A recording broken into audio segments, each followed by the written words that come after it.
Well, hello everyone. Hi, this is Lance Edwards, and This is Randy Luebke. How are you, Lance?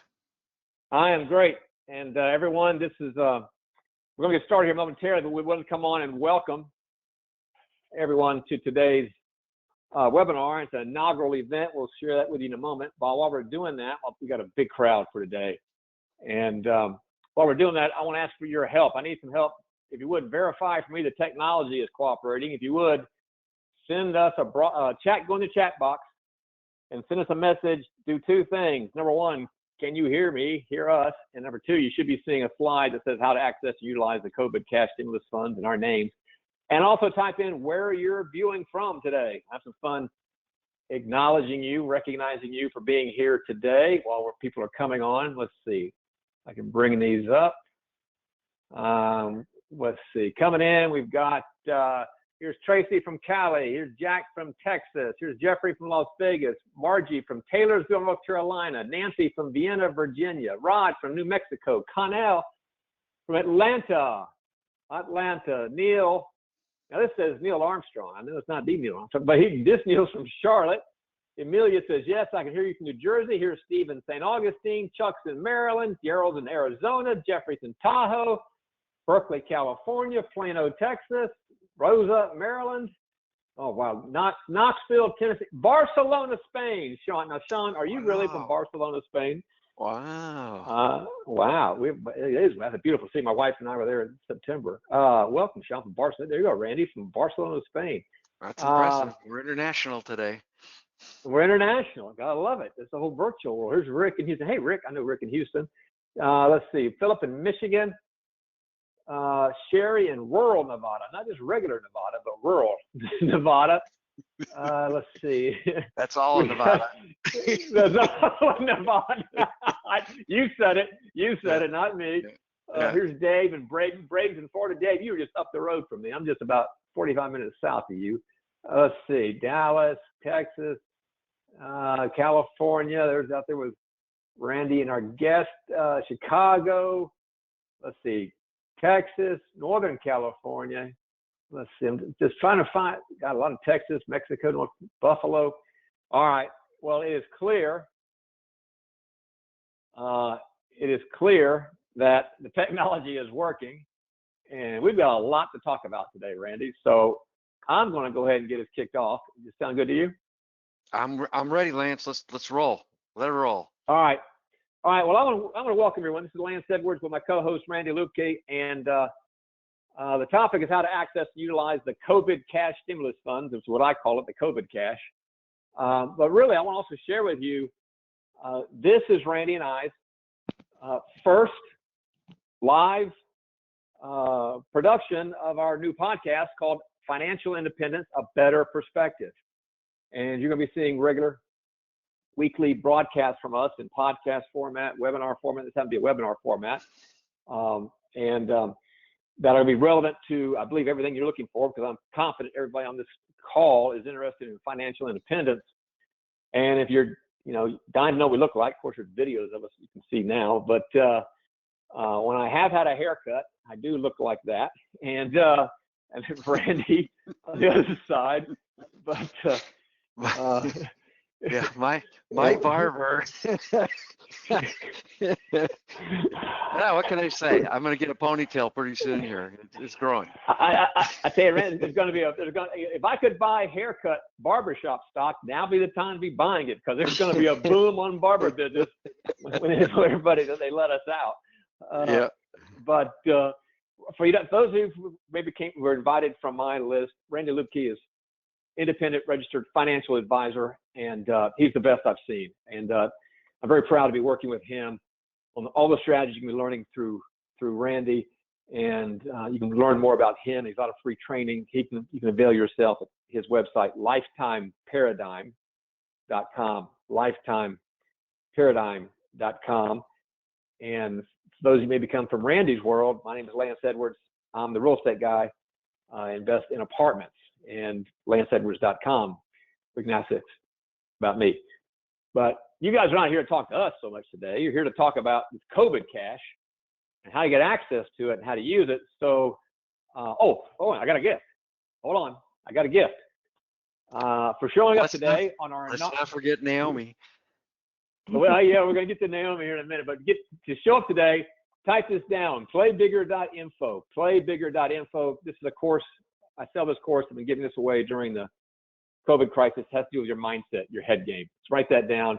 Go get that course free after the interview, playbigger.info. Now let's get back to our guest expert. Miss Naomi Panino, and Naomi can tell me if I'm pronouncing that correct or not, but You are? Naomi, I am. Well, how about that? Welcome. Welcome to Financial Independence and Better Perspectives. Thank you. It's great to be here. I hope I can address some of these questions that, are on everybody's minds, and maybe some will learn a little bit more today as well. Well, I am confident you are. Matter of fact, the format, everyone, Randy and I are going to submit questions to Naomi, but also you're going to submit questions to Naomi. So here's the way that's going to work. At any point, including now and any time to the end, you can type in a question to the chat box, the same way you were communicating a moment ago. Submit questions, and Randy and I will be relaying them to Naomi. Okay, so Naomi, to begin with, I got to imagine you're the most expert person there is on Naomi Panino. So if you wouldn't mind, give everyone your background and your subject expertise. Happy to help. I feel like I'm one of those factories that had to retool to apply my talent and my experience to today's situation. Before the COVID incident had happened, I've always been, for 8.5 years, I've been involved in helping all kinds of business owners and people that want to become business owners get funding. Most of it has been through the SBA.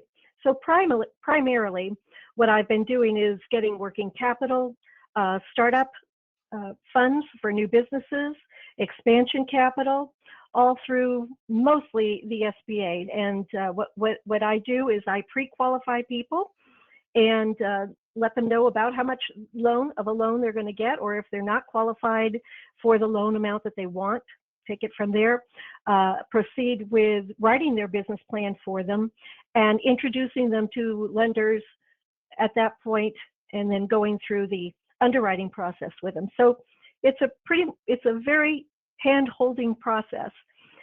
What happened since the coronavirus was I started getting a lot of questions on, okay, what do I do now? What do I do now? Certainly had nothing to do with the loans that we were used to giving, and on several layers. One is you don't have to qualify the way you did before for these loans. And probably the most important thing that I want to say today is that the details are still evolving. We don't have all the answers, and we know that things can change. We've seen interest rates change from 4% to 0.5% to 1% for the same program. We've seen just so many changes on what's applicable and what isn't.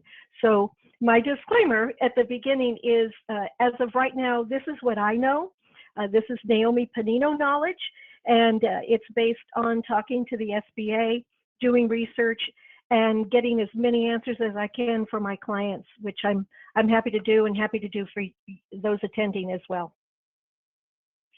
All right. Well, thank you. And it is dynamic. And so I'm going to throw a question out just to get us started here, Naomi, is that to get to level set us, to get us all on the same page. When we talk about what I call COVID cash or the SBA programs or the CARES Act, can you just paint can you just identify what are the different programs that we're talking about that have come out as a result of COVID?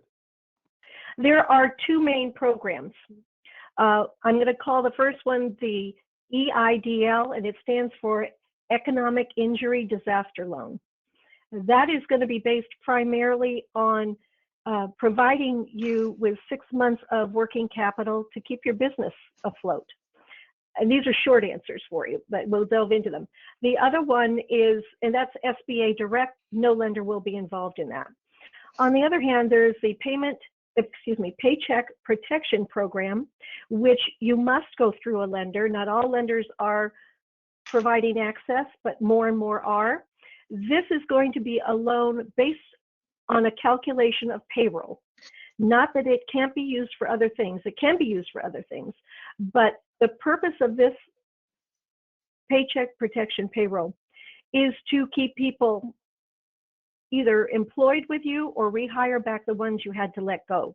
That's just a snippet of what that is.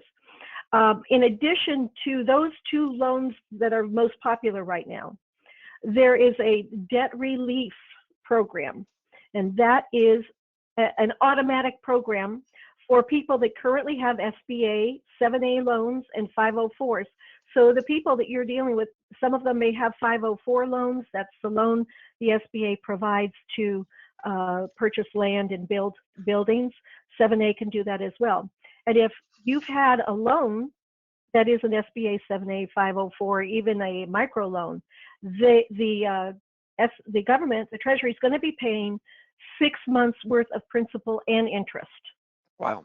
Done deal. Okay. And they'll also be doing it for new loans. The other possible loan would be an express bridge loan, which again has come out of the COVID experience. That is going to be an express loan. It's an SBA express loan. The caveat is that you have had to have been doing business with the specific SBA express lender in order to apply for this. But the interest rates are going to be very high. It's just really a bridge loan. So there's no forgivable part, and it's going to be a bit expensive, and you would have had to have been engaged with an SBA express lender to be able to apply for this. Those are the overviews. There's 4 things. Those are big. I've got those are big. I've got one question, and Randy, I'm gonna hand it over to you because I know you got a list. On that last one, the SBA Express loan, you have to been doing business with an SBA lender to get this bridge financing. So I bank with Wells Fargo. Now I haven't done any SBA loans with Wells Fargo, but the fact that I'm a Wells Fargo client, does that qualify me to do an SBA Express loan with Wells Fargo?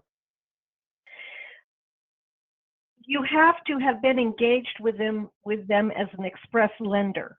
So I'm not sure if it means I'm not sure if it means that you've had to have had an express loan with them, but at minimum, I believe you just have to have some kind of the business has to have had a relationship with the bank. And I want to rewind just a second. Everything we're talking about, you have to put yourself in the position of the business. The business is answering these questions. So when you fill out any of these applications, it's not an individual. These are businesses applying on each one of these programs. Got it. Randy, I'm going to let you chime in here. Yeah, so I like to put this conversation in some context. Again, the whole idea of this particular podcast is it's Lance and I talking, bringing in experts like Naomi to share ideas and thoughts and strategies with quite an array of different people that are listening in. We're going to have people on this call that are just individuals. They're employees, perhaps, of a company. Maybe they're the waiter, the waitress, or the barber, right? That can't cut hair. A lot of them, probably even a larger majority, are going to be business owners, and they're going to be very interested in all the things that Naomi's going to talk about today. But then there's also a large group of people on a call today that are going to be landlords, right? And note holders as well, right? People that have loaned money to others. So in the context of our call today, I want to make sure we do our best to try and cover all this. And Lance, if we run out of time, which is really possible, we could always extend this over to make sure we do address our audience and all those different areas. And before I give it back to you, I want to put one more piece of context in this, because a lot of folks are just asking, why this bill came about so fast and why is it so big? We know it's several $1 trillion. I still, by the way, I don't know what $1 trillion is. The first time they started talking about $1 trillion was back in 2008, right? When when we went through the whole financial collapse. And before that, billions were like the big number. And now we got trillions, and we have multiple trillions. And this bill is several $1 trillion in size today, and they haven't even given out the money, and they're already talking about giving out more, right? So you know where that's all going. But the reason that Washington got off their duff and did something so quickly about this, and this is statistics I got from the SBA just yesterday. Interesting stuff.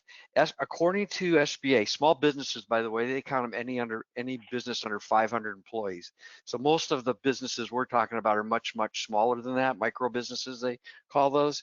But those companies with 500 or less employees, get this, represent 99.7% of all businesses in the United States, nearly 100%, right, of all businesses in the United States. And they employ 47.5% of the employees, right? So we're talking a consumer economy that just had the gut punch put into it with this coronavirus, and we're continuing to get punched, right? And so Congress, instead of doing their normal, we'll do a top-down thing and give it to the big guys because they know what to do with our money, finally came to their senses. You know what, we need to give money to the people, because the people are the ones that are going to spend it, and because they're going to spend it, then the big companies like Procter and Gamble and Johnson & Johnson can continue to to do their thing. But if you don't give money into the hands of the people right away, none of this is going to happen.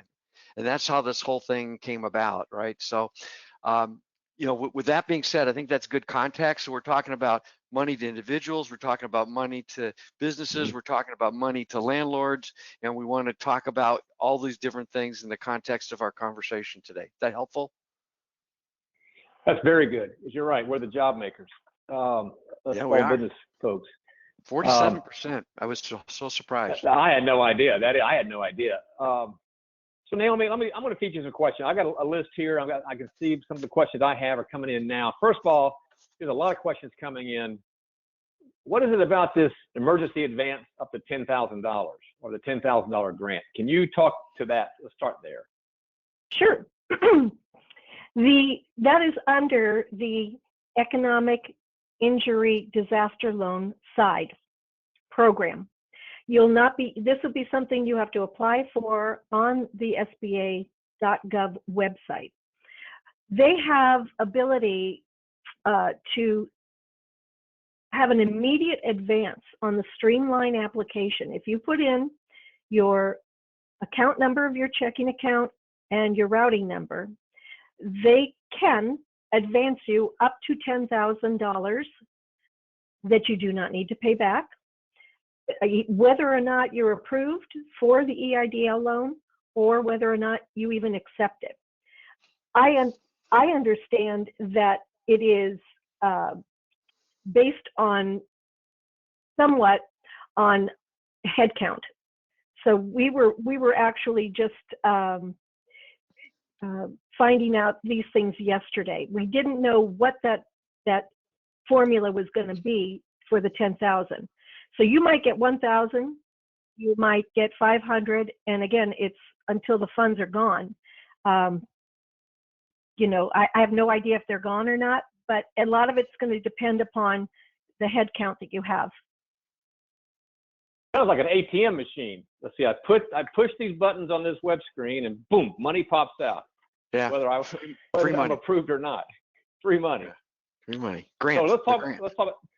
There's a grant. So for that free money, let's go to Randy's point. Let's say, of course, if you own a small business, that would qualify. A mom and pop landlord who own a duplex, can they apply? They can. Here is this just came out yesterday, because this is one of the few things we were up in the air on. We needed guidance. Got lucky. Yesterday this came through, according to the SBA. Landlords who are losing rental income can apply, and that would apply for the scenario you just spoke of. They do not need to submit an EIN number. And this is separate from contractors, general contractors who are building real estate. These are apartment owners, landlords that are losing lost revenue. Are they applying under the EIDL program or the PPP? Which one? The one that I got information on was that it was on the EIDL, and I believe that if it's on the EIDL, I can't imagine it not being available on the PPP. So let's be clear. So a mom and pop landlord has a duplex, they're losing money, they can apply at least for the $10,000 grant or some portion of it. There's some formula that's determines how much the machine's going to spit out to you. Yes. How about, okay, you mentioned independent contractors, somebody who's self-employed, independent contractor. Can they qualify as well? Yes. As of April 10th, independent contractors, sole proprietors, they can apply for the PPP. Again, PPP is based on payroll. Independent contractors, that if you applied before, you're going to have to reapply again on April 10th for the paycheck. So okay, I may end up having multiple applications in, right? I may end up having an application in for my S corporation business, and then if I own rental properties that I'm a landlord and filing on a Schedule E, I may have to put an application in for that. And if I have multiple entities, I could put in applications for. I would have to put applications in for each entity. Is that correct? Yes, for the most part. I mean, you don't have to, but you can have an application per EIN, per entity. Yeah, EIN being a tax ID number. Mm-hmm. All right, that's good because it's by business and not by individual, like you said. So that's a good point. You have multiple applications, but presumably multiple payouts for different businesses. I got one more question, qualifying question. So there's very well going to be people that are listening right now, Naomi, that they are an entrepreneur. They've been spending money as an entrepreneur, but they haven't yet made any profit. Can they apply for any of these funds? They can apply. If they can apply for the payment protection program based on their salaries that they've been giving out, any payroll. But they have an 8-week evaluation time that they can provide proof that they've got at least that they've paid 75% of that payroll over that 8-week period following the date that they get that loan. So it may not be forgiven, it may be forgiven. They can also use things like utilities, rent, interest. Those will also apply, but not more than 25%. So yes, they can apply. They can apply to the Paycheck Protection Program, but if they don't have any employees, then there's no need to do that. On the EIDL side, which is really covering your expenses, your ongoing expenses of your company, you do have to provide proof that you can service this debt. And on the Payment Protection Program as well. They're not going to give loans to people that haven't made money, that have no way of showing that they're going to make money. So if you can prove that before this COVID event occurred, that you weren't making money, but you were on track to be able to cover your expenses, then you can apply, but it's going to be that you have to show proof of that. I don't know what it would be. It might be contracts, maybe contracts that you had coming up to provide proof that you would have been able to sustain your business. But if you don't have the ability to provide that, I don't believe there's anything that you can do right now other than the payroll protection program. And at that, you do have to be able to say you can service the debt. I know that one of the things on the new offering that might be going out is they want to target brand new businesses. So that's obviously a gap that we had in the present PPP and EIDL programs. So the next round is going to concentrate on two things that I know of as of today. One is to make sure that these brand new businesses who had very little time to ramp up and got hit with this are going to be taken care of in some fashion. And the other thing is to provide more local banks, community banks, things like that, to provide these SBA relief funds. Okay, so All right. I'm gonna just to drill down on this. Hypothetically, so I have a sole proprietor. The sole proprietor doesn't have any payroll per se. They just have, that person and maybe their spouse. What do they apply for? EIDL and PPP or just PPP? How's that work? Sole proprietor only. Sole proprietor only can apply for both. They can apply for the economic injury disaster loan right now, and it's going to be based on the revenue from this past year. They can apply for the paycheck protection program on April 10th, Friday.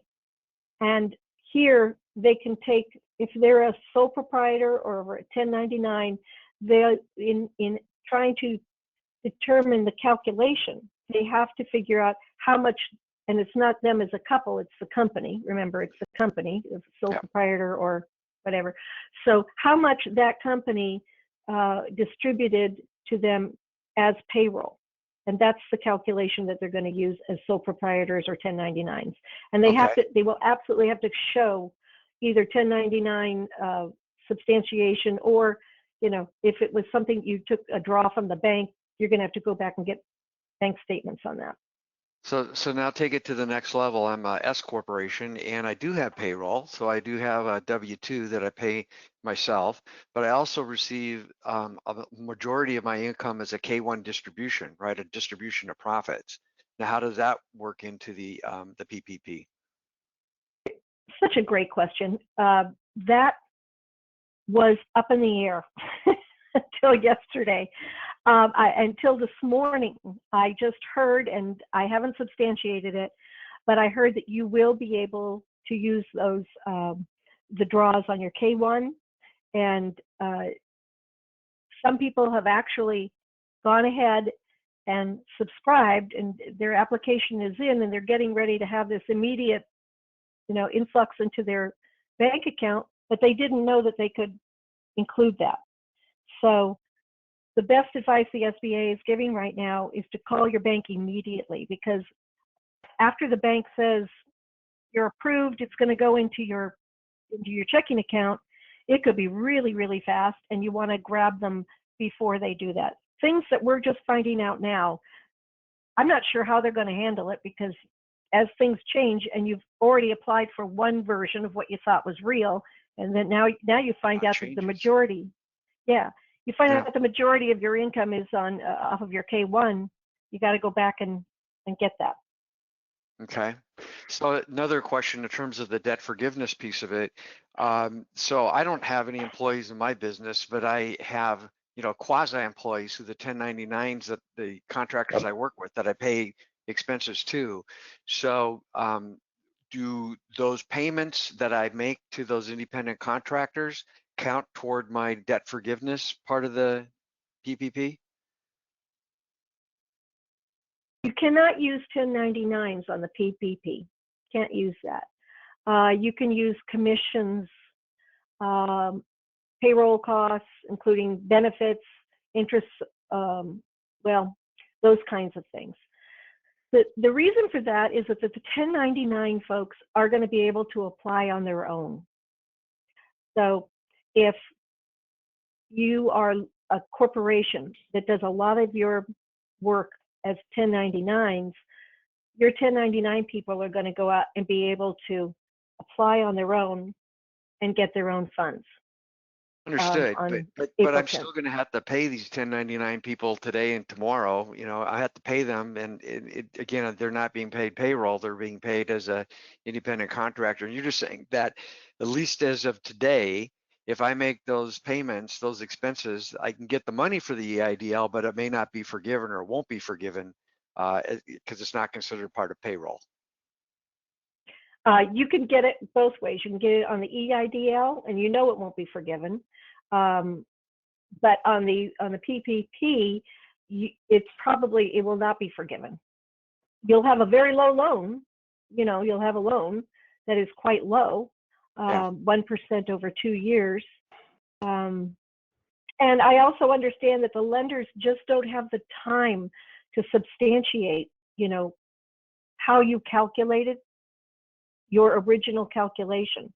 I think they're going to have time to go through it to see what is forgivable. But right now, they need to get these loans out. So some banks are scrutinizing, others are saying good faith, testify here, this is, the truth. Okay. So I guess, worst case, you get a loan from the PPP that's at a very low interest rate. Best case, you could have a portion of that or all of it forgiven if you qualify. Right. And some people are not going to want to have that loan. So best that when they are contacted by their lending officer, which they should be, to ask that question. These 1099 people, are they consistently 1099? Are they, how does that work? And ask your loan officer so that you are forgiven whatever you have. And on the EIDL side, certainly it's going to cover your overhead. So you're working, it's a working capital loan. Yeah, in my case, but not forgiven. my bank doesn't even answer their phone calls right now. So yeah, okay, good luck. That's yeah. So let me ask that question, because that's I'm trying to imagine. I heard the president say last night that PPP had now released $80 billion, about 25% of the 350 that have been set aside. He's going to ask for another $250 billion from Congress. And he gave out some number of how many loan applications have been submitted. I mean, it was big, 100. Big. How in the, and so how in the world is this being processed? Because what's interesting, last week to read the news, they almost made you believe like, okay, you submit this 2-page questionnaire on Friday, April 3rd, and voila, within the same day, $100,000 pops into your checking account, And of course, that would just be massive fraud. Can you imagine? So how do you have the insight? How is this being processed? You're not asking me, are you? Yeah, we are. Yeah, you're closer than any of us are, because all I get is an email from my bank says, stand by. Yeah. Yes, stand by. Wells Fargo has its own bag that it had to comply with, and they're kind of different than everybody else. I guess a bank can say, no, we're done. We're at capacity. That's the SBA has a list. If you go to SBA.gov, you can find a lender available list. Not all of them are available for the PPP, but at least you've got a list to start with. Those are approved lenders that the SBA deals with. On top of it, there are some banks on a local basis that your SBA provider, your SBA representative will be able to tell you about, because they're getting information all the time on which banks are telling them, hey, we're here, and it's the smaller banks actually that are easier to deal with in getting these through than the big ones. So I don't have to deal with my bank, I can deal with any bank? You can. They prefer that you go to the bank that you've been doing business with first, because that helps the load, across the board. But if they can't, then yes, you can go to any of these other lenders that are accepting people that have never done business with them. Yeah, I wonder how many people have submitted across 10 different SBA lenders the same application, just to see who comes back first. That would not be good. That would be bad. Yeah. You have to actually state that you have not done that. You have to certify that you have not done that. That's true. That's true. Well, I'm sure everybody did that. So, have you heard any case studies? Has anyone actually received funds? Has anyone gotten funded off the PPP or the EIDL? Yes, they have both. And some people have actually received the advance that is off of the EIDL that you don't have to pay back. Okay, well, that's good. All right, well, there's money moving. There's money moving. Yes. Now, one of the things, as I recall on the PPP, is that you said it, Naomi. You've got you received the PPP money, this is the payroll money, and you have to use it during 8 weeks to maintain your staff, keep them paid, and then that after 8 weeks, whatever you don't spend for that and the other items, which includes rent and interest, as I recall, whatever's left is now a loan for 2 years. Am I right so far? That's right. Mm-hmm. That's correct.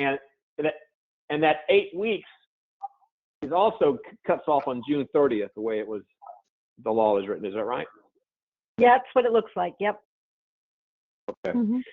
So for everyone's benefit, I think you've said it now. Summarize the terms of the loans on the EIDL. What are the loan terms there, and on the PPP, what are the loan terms there?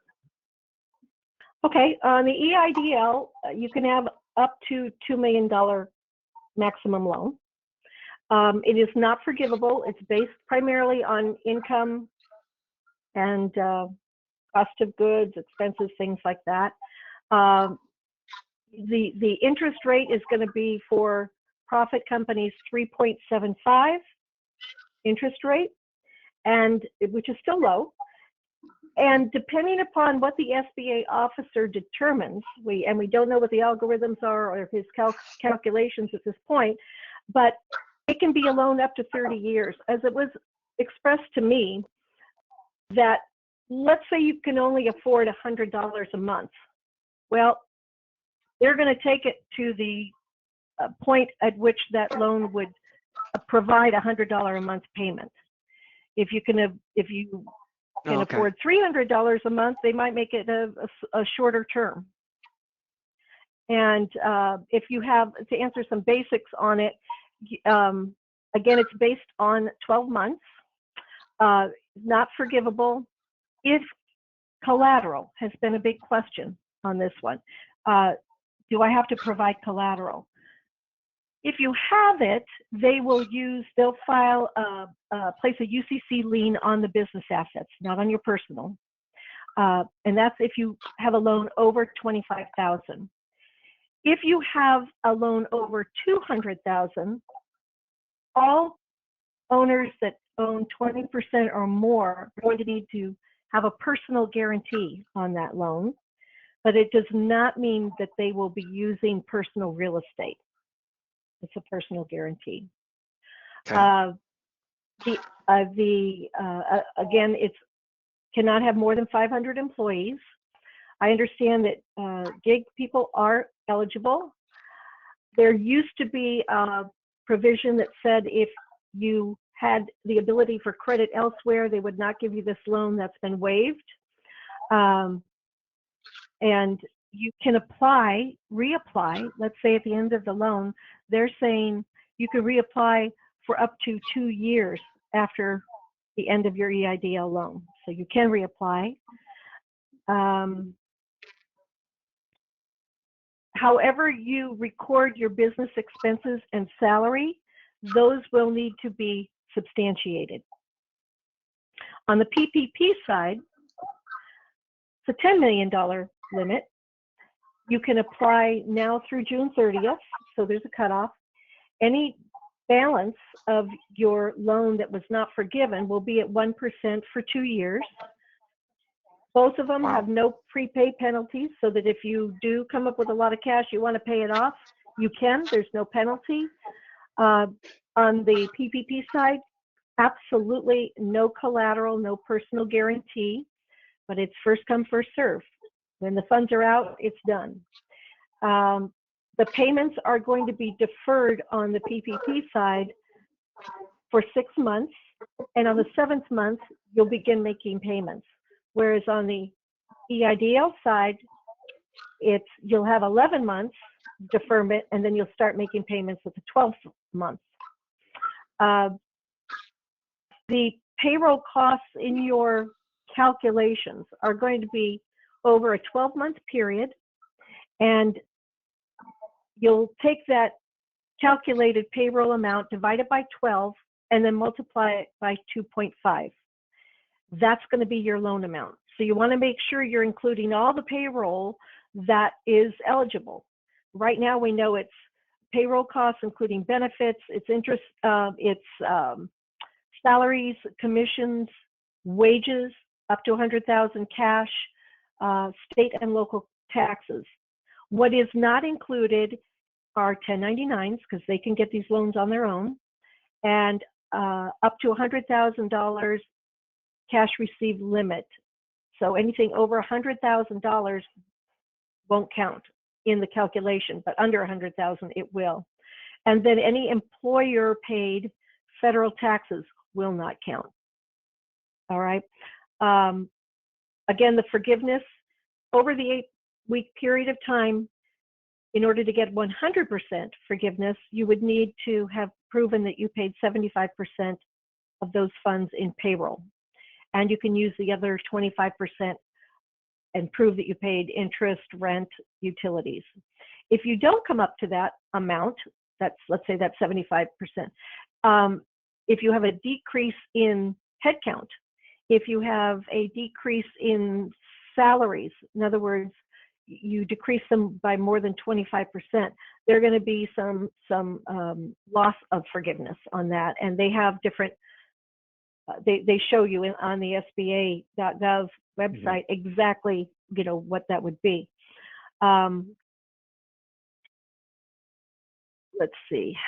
Well, while you're thinking, Naomi, let me just add I Yep. want to add a couple comments, and I'm going to ask you a question too. So on the debt forgiveness side, what I understand is, unlike previous situations where you had debt forgiven debt becomes a taxable event, meaning the amount of money you don't have to repay somebody gets included in your income tax. My understanding is on the PPP, if for that part of it that's forgiven, you won't be taxed on it. It's just going to be free money, totally free, tax-free money. You still will get to deduct the expense of paying the payroll though. So it's almost like a double benefit. You don't not only get the money, you get to expense it off your taxes for paying the payroll, but you don't have to include it as income that the money's forgiven. Is that your understanding as well? You know what? I'm not knowledgeable in that because that's getting more into an accounting the tax part of it. type Yeah, of thing, and tax part of it. So I don't really know. And that'll probably be subject to change too. So here's my question, though. I've had a couple business owners ask me about. So I look at the formula to calculate the loan size, and they're going to look back 12 months. But I'm in one of these businesses that had to hire more people because they just have maybe those businesses that are hiring right now. They need people, right? And so when they do the formula, their payroll's higher now than it was if you looked 12 months ago. And if I can understand the logic, there won't be any accommodation for that, because what the loans are trying to do is keep people on that had jobs and now would otherwise be laid off. The reason these folks are hiring people is because they need jobs and they have the income to pay for them. Is that a good logic to follow? Does that make sense? That absolutely makes sense to me. And like you just said, who knows what's going to change, but that does seem to be the logic behind it, because the PPP, they just want to keep people employed that were employed before this all hit. To keep them going. Yeah.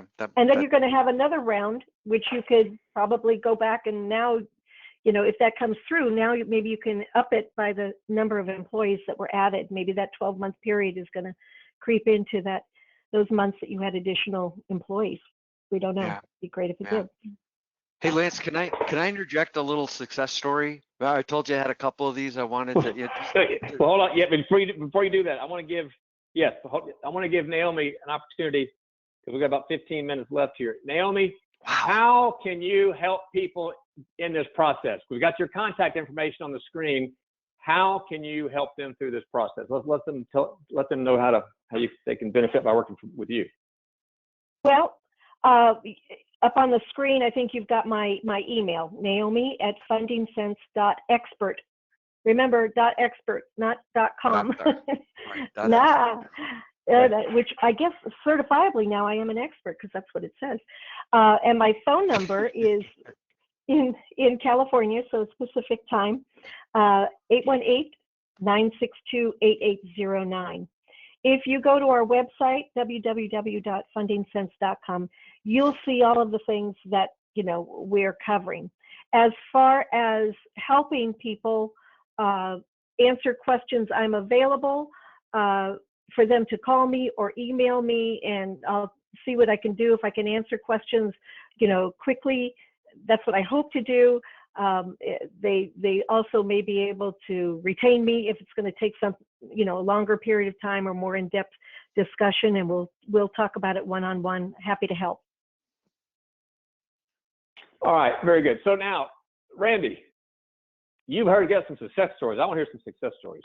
I know, I really wanted to get this on the call. I can't believe we went through 45 minutes already. It's crazy. But I wanted to get this on the call today because, as you know, I'm a financial consultant. I work mainly with business owners and real estate investors. That's my primary folks that I work with. And, if you turn on the television, of course, we see, hour after hour, day after day of people, very bleak situations, going through some very terrible things, and those are real. And I don't mean to diminish those folks at all, but it's desperate, and the media just thrives on that crap, right? So what I'm seeing is a lot of entrepreneurs. What I love about entrepreneurs, we are so creative and so agile and able to adapt our businesses. And specifically, as I have one client he owns a printing company in the Midwest, and I won't go any more detail just because I don't want people to figure out who they are, but he owns a printing company in the Midwest, and he specializes in doing highly technical printing. And so just to give you an example, if you go into a department store and you go to the makeup counter and you see all those like 3,000 shades of lipstick, well, those colors have to be absolutely perfect to match the lipstick, because that's what the consumer's buying. It takes a very special kind of printer to make those things. We don't, think about it, but it's a very technical deal, and this is the kind of printing that he did. He also did printing for a lot of the major airlines, so that when you go through the airport, you see all these signs down the hallways of people in their comfortable seats that you never get to sit in, drinking drinks that they never serve you, and all these good things that the airlines promote. So I'm thinking, this poor guy, this printing company, that all the retail stores are shut down. There's no makeup company is going to be buying printing from him. The airlines are down by 80%. They're certainly not going to buy stuff. So I get an email from him 2 days ago after I invited him to join us for this call. And he goes, you know what we did? 2 weeks ago, we started retooling our shop. We stopped printing the stuff we were printing. We're now making face masks for first responders. And he's got 100% of his workforce up and running and working, in the plant's at full operation again, just because he retooled. That's an entrepreneur. Isn't that a great success story? I love it. Well, we've been trained to operate in scary times, as we do every day. Let's see. We're gonna do a lightning round here. Naomi, I'm going to fire some questions to you that are coming across here. We've got a pile of them. Some we've already answered. I'm looking through these now. Let's see. I can't see into them, Lance. You must be seeing all the questions on your side. I don't see any. You're not seeing them? All right. Let me just feed them then. How long does it take SBA to determine if one qualifies for the EIDL? Boy, there's a great question. How long are these EIDL processes? Do we know? Yes. If you go onto their website, they've got a streamlined application, and I mean streamlined. You could probably answer it in 30 seconds. They expect to get back to you within 2 or 3 weeks, but you will have an immediate email notification that they received it with a confirmation number. But don't expect anybody to call you for 2 to 3 weeks. Okay, there you go. Are there minimum credit scores for these loans? Yes, great question, because before, credit scores were such an integral part of being eligible for any of these SBA loans.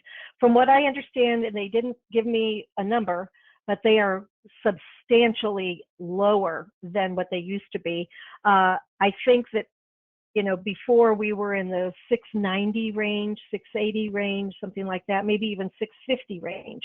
So if you're below that, what they're telling me right now is that it's not going to play the biggest part, and they will include that in their evaluation as far as you being able to repay this debt, but it's not going to be a deal killer if you're not there. All right, here's another one. I'll make you answer this one. So I have commission employees. Will they count in the PPP? I think I heard the answer to that is yes. Yes. Absolutely. But if they're 1099s, they will not count in the PPP. Right. Is that right? Okay. So if they're employed, no matter how they're paid, they count in the PPP. Let's see. A lot of these are the same questions.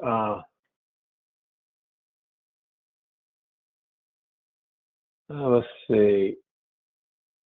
They're asking what your costs are. Not enough. I'll tell you right that. Well, not enough. I can, because she's about to get flooded, I imagine. So please do not take advantage. And this lady's got a business to run. So, you know, if you're calling her, please call with the intent to hire her. I mean, this expertise is invaluable right now. I mean, it's literally dynamic. I mean, it's changed since Friday. Yeah. I mean, it's changed. There's stuff today that I didn't realize because I'm tracking this stuff. Can I add this as well, Lance? Yes, please. Can I add this?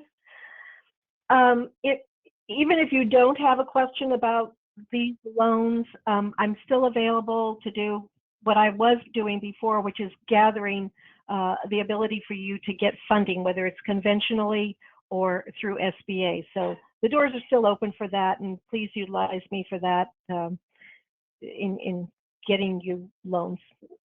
That's a great point, because all the other SBA loans are still available. Those are still over there, and you can apply for those right now. Matter of fact, I got a question. If you're going to put up personal guarantee on this EIDL loan, why not just go apply for a regular SBA loan? Because on the EIDL, you're not going to be required to have collateral from your personal real estate. On a regular SBA loan, you are personally guaranteeing an SBA loan, but if you have collateral, they're going to use it. Yeah. Except there's one state that gets out of that, and that is Texas. In Texas, you cannot. In Texas, you cannot use an individual's primary residence. Now you can use other. It's its own country. But you can use other property that they have and equipment and things like that. So there's other ways to get collateral if it's needed. Here's another question. We didn't talk about this. This is from Mary. What about nonprofits who employ people? Can they apply for these same programs?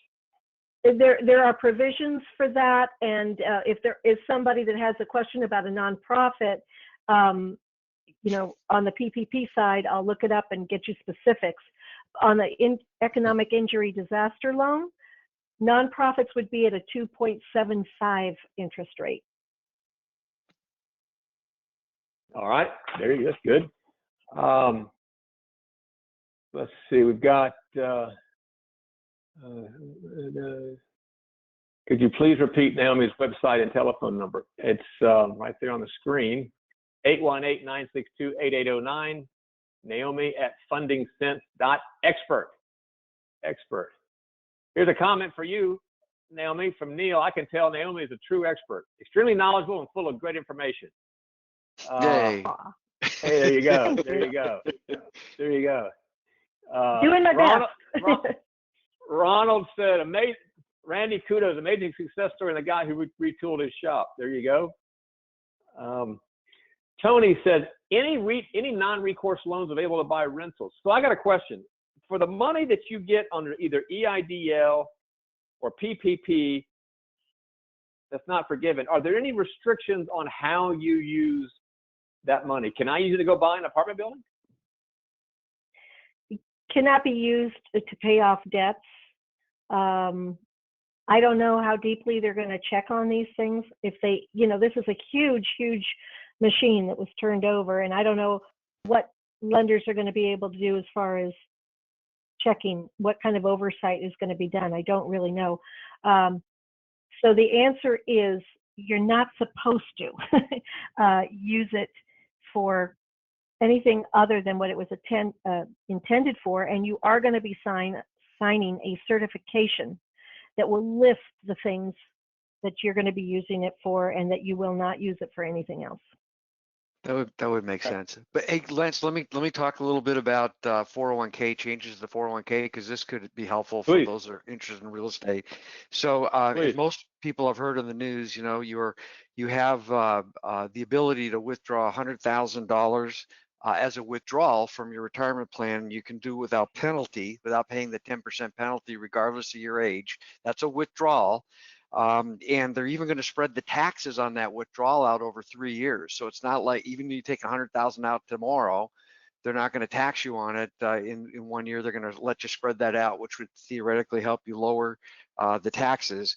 But on the loan side, this is, I think, even more interesting. So on a 401k loan, we were able, previous to this, we were able to borrow up to 50% or $50,000 of the available assets. The benefit of borrowing, of course, is, again, you avoid the 10% penalty, and because you're borrowing it, there's also zero tax on it because you're going to pay the loan back, right? So you're going to, you know, and I guess the third benefit is the money goes back in and will be able to continue to grow tax deferred.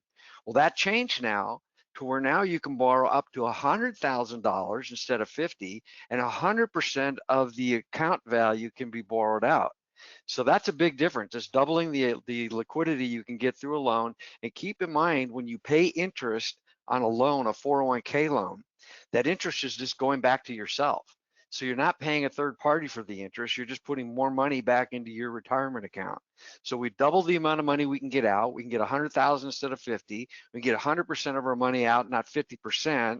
And we can avoid taxes, and we can avoid the penalty if we borrow it. So I think those are all really very positive things that are a part of this CARES Act as well. Hey, Randy, can I add one more thing to that? Yeah. Because a lot of people are not aware of this. And it's one of the things that we do as well. And it's called rolling over your retirement fund. It's also known as a ROBS transaction. We handle those. And what it is you can actually take your 401k, your retirement, and some IRAs as well, roll it over into a C Corp, but it has to be done by the right organization. But when you roll it over into a C Corp, now that C Corp owns your company, and of course you own that C Corp, which is a retirement company, but it is a C Corp. You can use all of the funds without penalty or interest, and as long as you stay within the legal bounds of, then it's very complicated, but you have to stay within a certain pathway so that you're not taxed or penalized. But you can use those funds. So if you don't borrow them, you can roll over the entire amount if it applies without getting hit for penalties. Some people can't because their retirement is with their current employer, and most employers may not be able to do that. Right. Yeah, ROBS is a good topic. It's a complicated process. It's definitely a viable process, but it's complicated. The idea of getting a loan from your 401k is pretty darn simple, right? You just call your custodian and apply for the loan, and boom, you'll have that money right away. So, and again, I'm just encouraging people to consider borrowing money from themselves as opposed to withdrawing it, because you avoid the tax, the penalty, and the interest you pay goes back to yourself. So that's big things, good things. Love that. Unbelievable. We came up on an hour again, Lance. How the heck did we do that? I'm telling you, this is a topic that, you know, you spend days on it, especially when it's moving around like the way it seems to be moving. Naomi, this was spectacular. Thank you, Naomi. Thank you. You covered a lot. You covered so much ground, and it's really changing dynamically, and you help a lot of people. So everyone, there's Naomi's contact information. Naomi, Naomi, if you're listening, at funding sense like an SENSE.expert.com, fundingsense.expert. Her website is fundingsense.com. Now, you know that's going to confuse everybody, Naomi. It is. Of course. Yeah. It's a test. It's a test. I just failed. So, Yeah. and her phone number, if we just lost you, is 818-962-8809. And get access to Lance and Randy. There's our contact information, our website. And if you want to get my How to Play Bigger course for free, it's a gift. How to work your mindset, go to playbigger.info. Naomi, any final words, or my co-host Randy, any final words of wisdom you wanted to share? Yeah, if you go to my website, well, two things. If you go to the website, lifetimeparadigm.com, be sure to click on the Financial Independence Toolkit. It's a great toolkit, has a number of financial guides. It's all free. Just need your name and your email address, and everything you'll have access to. And the second thing is, we're recording this webinar. We really want to encourage you to pass this along to your coworkers, your friends, other business owners. This is just, it's good information. I know it's self-serving to say we did a good job, Lance, today, but with Naomi's help, we did a great job covering a pretty difficult and fluid topic that's going to affect millions and millions of people. So please pass this information along. It's good. We're here to help. Naomi's here to help. Lance is here to help. I'm here to help. And that's my message. We're all in it. We're going to make it work. And we'll send out emails with the replay. Naomi, I'm gonna leave the final word with you. Any final words or wisdom you would share? As it should be. Let the woman have the final word. Okay, I like this. Geez. Doesn't happen in my family, but I want it to happen here. I like it. All I can say is it is evolving, and anything that we may have said, certainly it's subjective.